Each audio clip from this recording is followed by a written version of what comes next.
افغانستان کی حکومت کو بڑا غلط مشورہ دیا جا رہا ہے کہ انہیں کہا جا رہا ہے کہ صوبہ کنٹر کے دریا کے پانی پر کنٹرول حاصل کرے تاکہ یہ پانی بغیر معاوضے کے پاکستان نہ جائے، اور اگر جائے تو اس کے بدلے میں رقم وصول کی جائے۔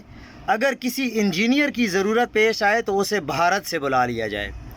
او بھائی، جو پاگل یہ مشورہ دے رہے ہیں نا افغانستان کو، یہ حقیقت یہ ہے کہ یہ کام ظاہر شاہ نہیں کر سکا، محمد داؤد بھی نہیں کر سکا، نور محمد ترکئی بھی نہیں کر سکا، حفیظ الامین، ببرک کارمل، ڈاکٹر نجیب مجاہدین، طالبان پہلا دور، امریکی اور نیٹو، حتیٰ کہ کرزئی اور اشرف غنی بھی نہیں کر سکے، کیونکہ سب جانتے تھے کہ کنٹر کا پانی افغانستان سے نہیں بلکہ پاکستان کے ضلع چترال سے آتا ہے۔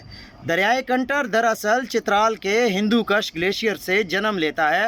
اوپر برف پگھلتی ہے، پانی چترال سے بہہ کر افغانستان کے صوبہ کنٹر میں داخل ہوتا ہے، وہاں سے یہ کابل دریا میں داخل ہوتا ہے، جو بعد میں دوبارہ پاکستان میں آ کر دریائے سندھ سے ملتا ہے۔ یعنی قدرتی بہاؤ کی سمت پاکستان، افغانستان، پھر پاکستان ہے۔ پانی دینے والا پاکستان ہے، لینے والے آپ ہیں۔ پہلے جغرافیہ پڑھ لیں، پھر سیاست کریں۔ پانی کو نفرت یا دشمنی کا ہتھیار نہیں بناتے، قدرت کی نعمت کو تعاون، ترقی اور ہمسایہ ممالک کی بنیاد پر بنایا جاتا ہے۔